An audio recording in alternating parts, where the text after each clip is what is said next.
Pune grand टूरच्या माध्यमातून आमच्या यंत्रणेने आमच्या अधिकाऱ्यांनी स्वतःला चॅलेंज केलं. नॉर्मल केसमध्ये 437 किलोमीटरचे रस्ते हे 3 वर्षाचा अफेअर असतो, 2 वर्षाचा अफेअर असतो. 100 दिवसात हे रस्ते पूर्ण झाले. जवळजवळ 450 किलोमीटरचे रस्ते सुंदरपणे तयार झालेत आणि त्याचा आनंद गावकऱ्यांना आणि पुणेकरांना मिळणारे, पिंपरी चिंचवडच्या रहिवाशांना मिळणारे. पण सर, मुख्य प्रश्न आहे की ह्याचा महाराष्ट्राच्या अर्थव्यवस्थेवर परिणाम होईल असं तुम्हाला वाटतं का? एखाद्या व्यक्तीला डोळे बंद करून विमानात बसून आणलं आणि त्याला जर या ठिकाणी फिरवलं तर कदाचित त्याच्या लक्षात देखील येणार नाही की आपण भारतामध्ये इतका सुंदर भाग हा पाहतोय. त्या दऱ्या डोंगरांमधली वेगवेगळी धरणं आहेत, तिथे तलाव आहेत आणि या सगळ्या गोष्टींना ज्यावेळेस या टूरच्या माध्यमातून लोक येतील आणि पाहतील तर मला निश्चितपणे असं वाटतं की ज्या गोष्टी आपण 200-500 कोटी रुपयाची ॲडव्हर्टिजमेंट करूनही अचीव करू शकत नाही त्या गोष्टी एका ग्रँड टूरने आपण अचीव करू.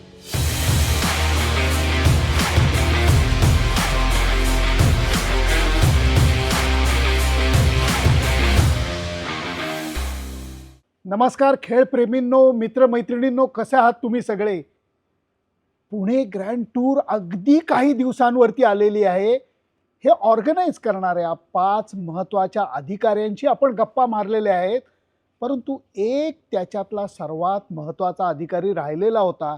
योगायोगाने ती गोष्टसुद्धा आज जमून आलेली आहे आणि त्या महत्त्वाच्या अधिकाऱ्याची मनातली मतं आज आपण जाणून घेणार आहोत. पुणे ग्रँड टूरच्या बाबतीत नाव आहे देवेंद्र फडणवीस सर. सर, खूप आनंद झाला. Absolute pleasure. मला पण फार खूप आनंद झाला. सर, एकदम साधा प्रश्न, तुमचं आणि सायकलचं नातं काय?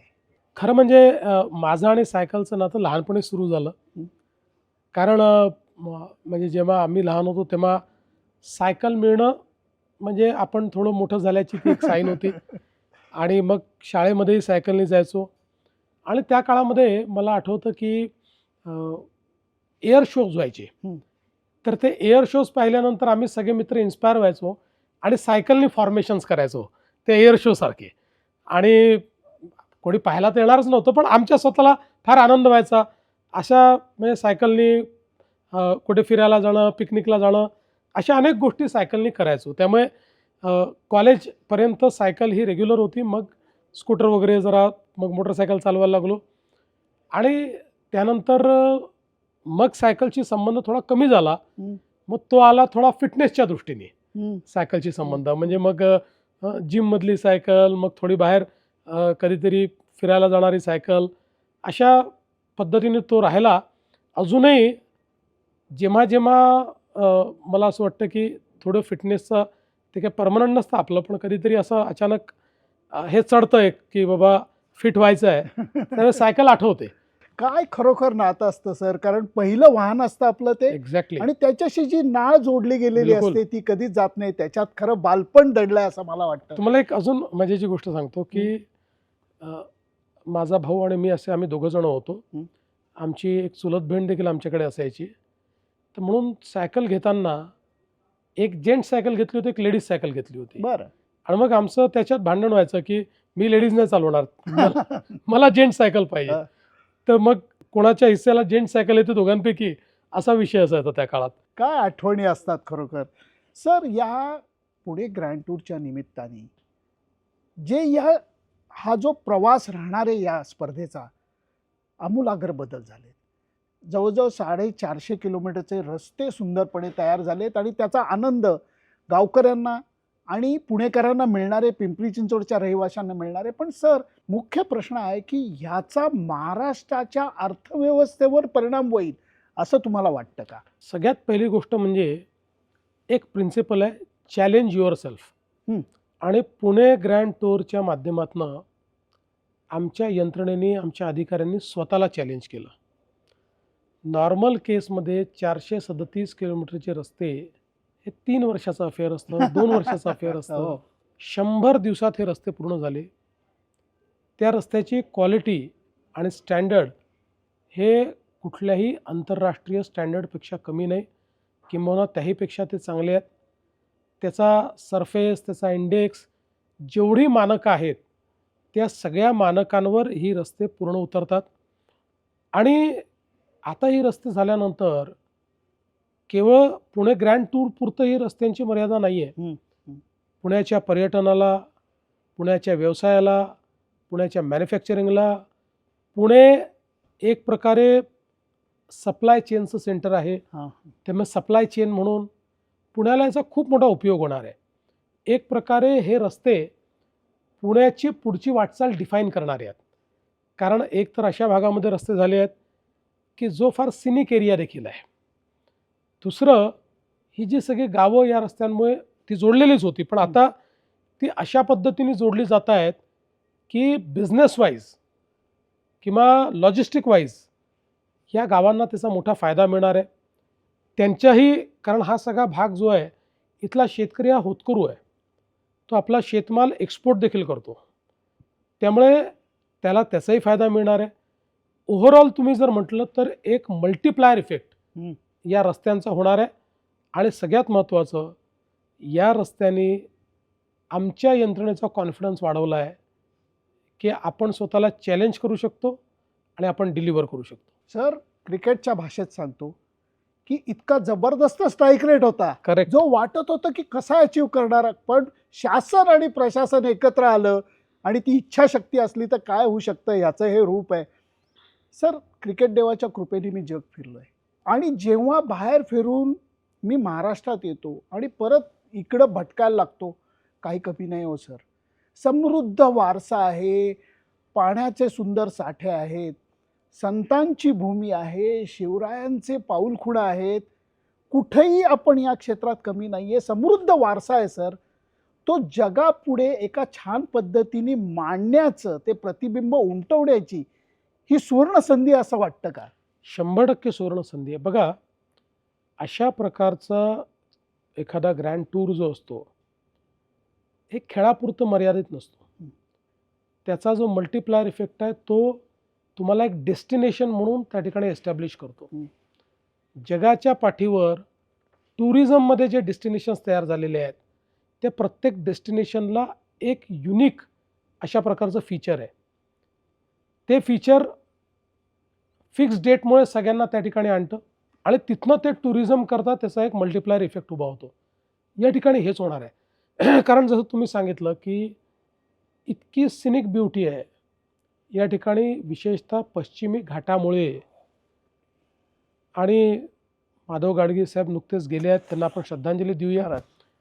पण त्यांनी आपल्याला पश्चिमी घाटाचं महत्त्व सांगितलं आणि त्यांच्यामुळे पश्चिमी घाटाचं संवर्धन आपण केलं आहे.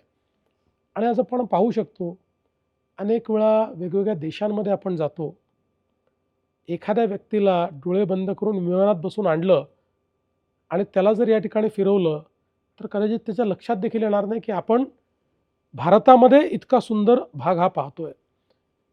त्या दऱ्या डोंगरांमधली वेगवेगळी धरणं आहेत, तिथे तलाव आहेत, वॉटर बॉडीज आहेत, निळशार पाणी आहे, अतिशय सुंदर अशा प्रकारचं. तिथली सगळा हिरवेगार अशा प्रकारचा हा सगळा भाग आहे.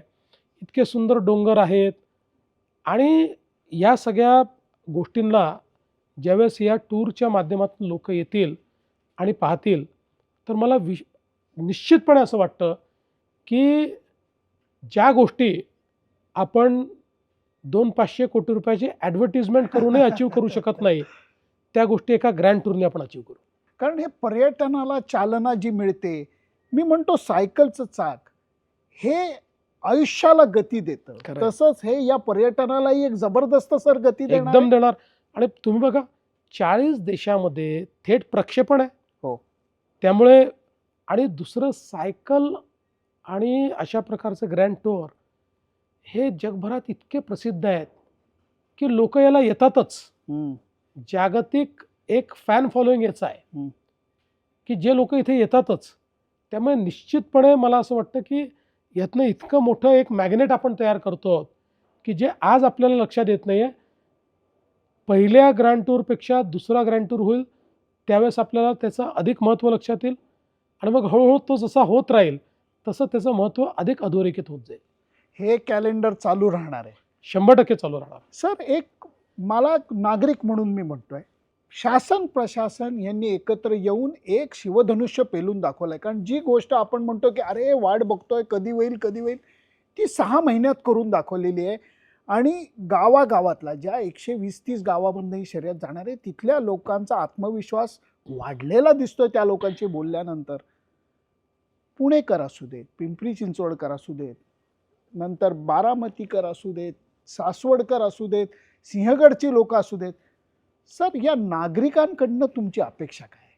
मी पहिल्यांदा तर या सर्व नागरिकांना सांगू इच्छितो, हा ग्रँड टूर सरकारचा नाही, हा ग्रँड टूर अधिकाऱ्यांचा नाही, हा नागरिकांचा आहे. हा नागरिकांकरता होतोय. आणि म्हणून त्यांच्याकडनं अपेक्षा आहे त्यांच्या पार्टिसिपेशनची. ज्याला ज्या पद्धतीनं पार्टिसिपेट करता येईल. माझं तर म्हणणं असं आहे की ग्रँड टूरला समोर ठेवून प्रत्येक गावात आपण काही साईड इव्हेंट घेऊ शकतो का, याचा विचार केला पाहिजे. त्या ठिकाणी अधिक जागृती तयार करण्याच्या दृष्टीने, कारण सायकल फिटनेस करता, सायकल पर्यावरणाकरता, सायकल ट्रान्सपोर्टेशन करता, प्रत्येक गोष्टीत सायकलचं एक आपलं महत्त्व आहे. त्यामुळे त्या दृष्टीने आपण काही जागृती करू शकतो का, टुरिझमच्या दृष्टीने किंवा तिथला जो काही युनिक फोकल पॉईंट असेल त्याला सायकलशी जोडून आणि या ग्रँड टूरशी जोडून आपण काही करू शकतो का, असा विचार त्या ठिकाणी केला पाहिजे. आणि सगळ्यात महत्त्वाचं मी एक गोष्ट सांगतो की टुरिझम जे वाढतं हे एक टुरिझमचं कल्चर तयार करावं लागतं. How welcoming are the people, हे सगळ्यात महत्त्वाचं असतं. त्यामुळे हा जर आभास आपण तयार करू शकलो की वी आर व्हेरी वेलकमिंग, आम्ही सगळ्यांचं स्वागत करतो आहे, चीअरअप करतो आहे, सगळ्यांना भेटताना त्यांच्याशी आमचा व्यवहार चांगला आहे, कुठेही कोणाला त्रास होत नाही आहे, हे जर यावर्षी आपण करून दाखवलं आणि नागरिकांनी जर हा रिस्पॉन्स त्या ठिकाणी दिला, तर मी तुम्हाला सांगतो इतक्या मोठ्या प्रमाणात ग्रँड टूरला पाहणारे प्रेक्षक नागरिक, त्यांची चेन ही जगात कुठे नसेल. ती आपण करू शकतो. आणि ती एकदा जर झाली तर हा सुरू होणारा इव्हेंट हळूहळू जे काही जगात ग्रँड टूर होतात त्यातला एस इव्हेंट म्हणून याला आपण एस्टॅब्लिश करू. लोकमान्य टिळकांनी गणेशोत्सव चालू केला होता लोकांना एकत्र आणायला. आता मला वाटतं सर, हा तंदुरुस्तीचा महोत्सव आहे, हा Yes. पर्यटनाचा महोत्सव आहे, हा सायकलिंगचा, हा खेळाचा महोत्सव आहे. आणि या महोत्सवामध्ये सगळ्यांनी सहभागी व्हायला पाहिजे, तो सेलिब्रेट करायला पाहिजे. करेक्ट. कारण ह्याच्यामध्ये लक्षात घ्या, शासन प्रशासन यांनी एकत्र येऊन त्यांची कामगिरी चोख पार पडली आहे. आता बॉल आपल्या कोर्टात आहे. नागरिक म्हणून आपण ही गोष्ट कशी आनंदाने सहभागी होऊन सेलिब्रेट करतो, याच्यावरती सुद्धा या पुणे ग्रँड टूरचं यश अवलंबून आहे. एवढंच मी सांगतो सर. एवढ्या तुम्ही बिझी होतात तरी याच्यासाठी वेळ काढलात, कारण मला वाटतं हा तुमच्या हृदयाशी जवळचा 100% असलेला हा प्रोजेक्ट आहे. आणि या वर्षी पुरता हा मर्यादित नाही आहे. हे सायकलचं चाक चालू राहणार आहे. काय म्हणाल सर? आमची टॅगलाईन आहे, महाराष्ट्र आता थांबणार नाही, ग्रँड टूर देखील आता थांबणार नाही, दरवर्षी सुरूच राहील. क्या बात आहे sir. Thank you so much. Thank you so much.